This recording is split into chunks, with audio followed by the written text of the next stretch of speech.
О жерде 9-беренеси купуя маалыматтар, документтерди жана материалдарды коргоо. Ошондо тартиптер төмөндөгү келтирилген купуялуу даражаларынын таблицасына көрсөтүлгөн деп атат. Бул жерде орусчасы совсекретно, секретно, конфиденциально, ДСП не конфиденциально деп атат. Кыргызчасы өтө жашырын купуя кызматтык пайдалануу үчүн купуя эмес деп туруп. Ушуларды каяктан алдыңар? Сизге жолдош генерал суроо.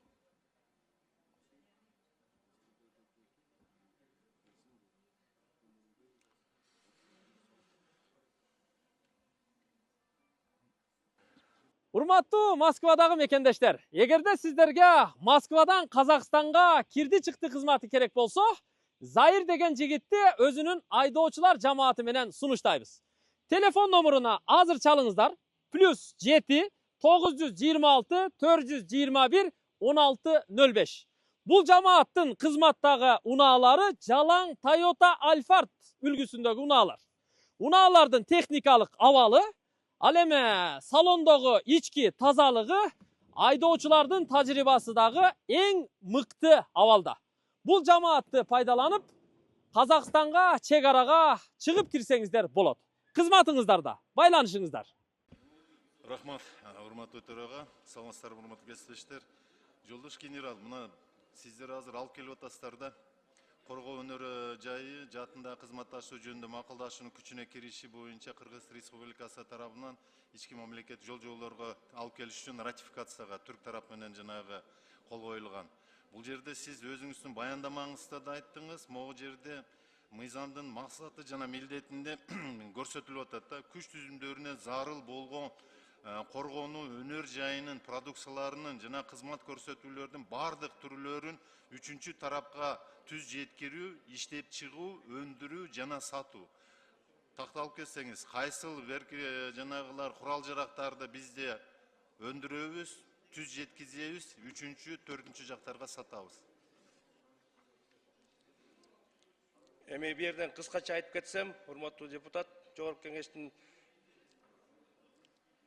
бу жерден эки тарап мамлекет эле бири-бири менен кызматташуу. Бу жерде жанагы ноябрдын 5-inde 2024-жылы Түркия мамлекетинин президенти келгенде бу жерден кол коюлган болчу. Анан кийин калган маселелерди сизге өзүнчө түшүндүрүп же кат түрүндө берсем, уруксат берсеңизби? Эми бул жерде мага өзүнчө түшүндүрүштүн кереги жок. Бул жерде сиздер ратификацияга жогорку кеңешке алып келип атасыздар. Муну коомчулук билиш керек. Мисалы ошол бул жерде эч кандай жанагы деле жок, купуя сыры деле жок, коңшу казак мамлекетин алайлы. Булар ушинтип эле жогорку кеңештен өздөрүнүн парламентинен өткөзгөн, сенаттан өткөзүшүп, ушул эле байрактарды чыгарышып атат. Ушул эле жаатта тажик тарап, мисалы Иран тарап менен макулдашууларды кирип, эмнелерди чыгарып атканын билебиз.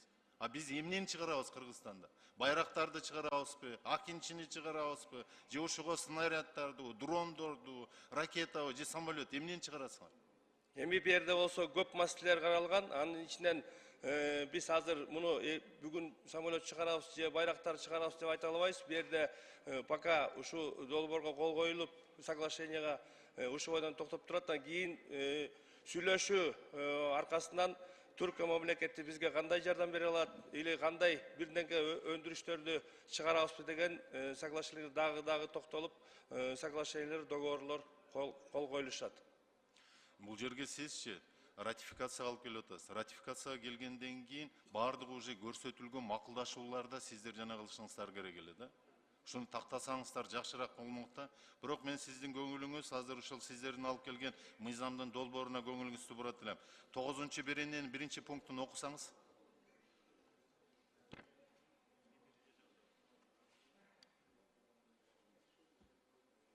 Азыр 9-берененин 1-пункту азыр жанында жок эле. Алмаз Акунжаныч, анда сиз окуп коюңуз, президенттин өкүлү катары.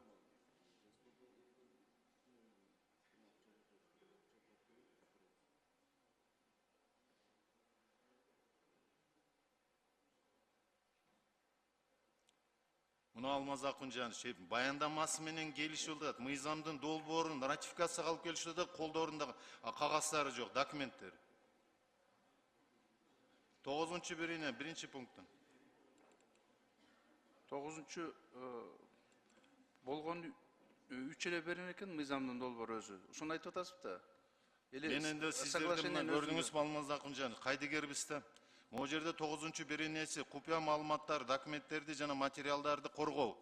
Ошондо тартиптер төмөндөгү келтирилген купуялуу даражаларынын таблицасына көрсөтүлгөн деп атат. Бул жерде орусчасы совсекретно, секретно, конфиденциально, ДСП не конфиденциально деп атат. Кыргызчасы өтө жашырын купуя кызматтык пайдалануу үчүн купуя эмес деп туруп. Ушуларды каяктан алдыңар?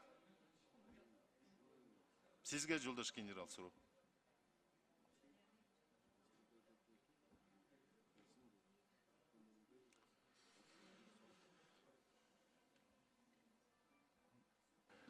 Аппарат депутаттарды чакыргылачы, залга келип отурушун.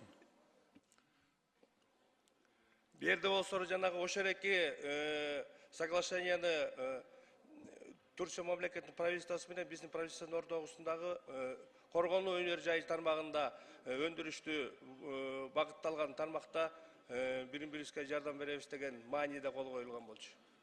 Жок, андай эмес. Өтө жашырын купуялардын даражасы ушул макулдашууну жүзөгө ашыруу пайда болгон маалыматтар, документтер жана материалдар үчүн купуялуулуктун эң жогорку даражасы деп эсептелсин деп көрсөтүлүп атат. Бул жерде сиздердин өндүрүү жөнүндө же башка жөнүндө кеп болуп аткан жок. Сиздер бул жерде грифти коюп атасыздар. Ушул грифтерди каяктан алдыңыздар деп атам.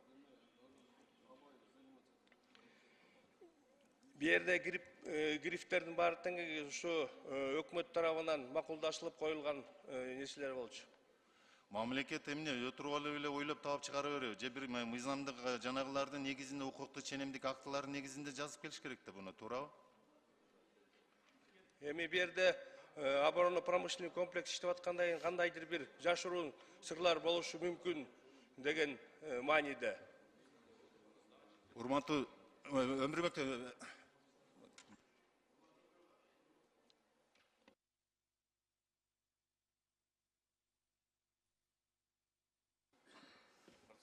Бешинчи микрофонду кошуп бергиле. рахмат, Өнүрбек Өмүрбекович. Алмаз Акунжанович, карасаңыз, мына могу жерге макулдашууга ратификациянын жанагысын алып келип атат да жогорку кеңеште. Андан кийин кол коюлат буга документтергечи. Могу жерде өткөндө ушул биринчи орун басарыбыз коргоо министрин. Кабминдин төрагасынан дагы президенттен да 2 жолу мындагы выговор алды да. Мына азыр келип алып Микрофонду көрүшпөйсүңөрбү? Алмаз Акунжанович, мына коргоо министринин биринчи орун басары турат, Жолдош генерал. Өткөндө ушундай эле шалакылык үчүн Кабминдин төрагасынан, президенттен ушул киши выговор алган. Азыр мына жогорку кеңешке ратификацияга мыйзамдын долбоорун алып келип атат, колунда же проекти жок, же баяндаманы бере албайт, же түшүндүрүп бере албайт. Могу жерде Алмаз Акунжанович туура эмес жазып келип алыпсыздар. Эмне үчүн дегенде, могу 10-чу берене менен купуя маалыматы, документтерди жана материалда коргоо дегенде бул жерде түшүнүктөрдү киргизишип атат. Совсекретно, секретно, конфиденциально, ДСП не конфиденциально деп. Түрк тараптан да карасам, буларда 3 эле беркиден тураткан чок гизли, хизмет өзел деген эле түшүнүк бар экен. А бунун баардыгы бизде өзүңүзгө маалым болгондой Алмаз Акунжанович, мыйзам чыгаруучу техникасы бар.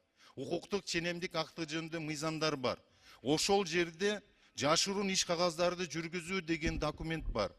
Андан сырткары 2017 жылдын 15 декабрынын 2210 номердеги Кыргыз Республикасы мамлекеттик сырларын коргоо жөнүндө мыйзам бар. Ал жерде өзгөчө маанилүү, өтө жашырын эле деген түшүнүктөр бар. Мыйзамдарда жок. Алмаз Акунжанович түшүнүктөрдү алып келишип алыптыр, киргизишип алыптыр. Буга эмне дейсиз? Же сиз жооп бериңиз, Жолдош генерал. Мен жооп берип коеюн, урматтуу.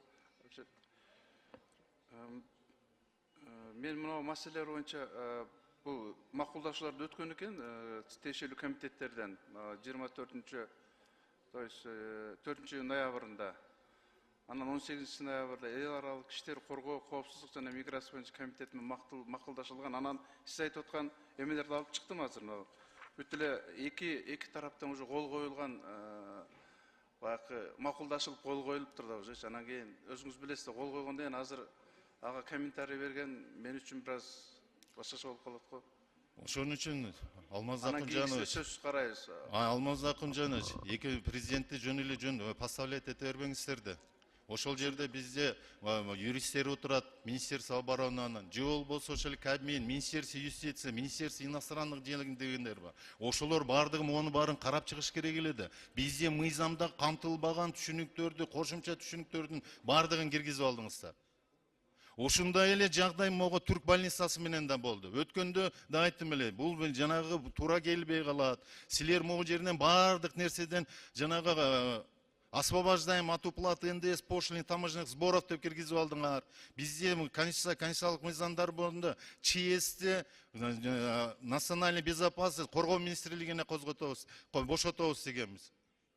Өзү ушундай мыйзам. А булар болсо азыр мына генерал турат, же баяндамасын бере албайт, же түшүнүгү жок, же мыйзам эмне жөнүндө жанагыны билбейт да. Же болбосо өзү билбесе юристтерин алып келсин. Алмаз Акунжанович, могу алып келгенсин, жанагы ратификация алып кел. Туура эмес жазылып калыптыр. Мыйзамдарда жок түшүнүктөрдү сиздер киргизип алыпсыздар. Тартипке алып келиш керек, Алмаз Акунжанович. Алишер Дашбаевич, сөз маселелер каралат анда сөзсүз түрдө.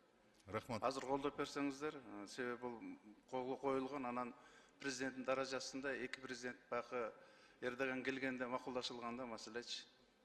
Анан колдоп берип туруңуздар. Рахмат. Рахмат, суроо жооп бүттү.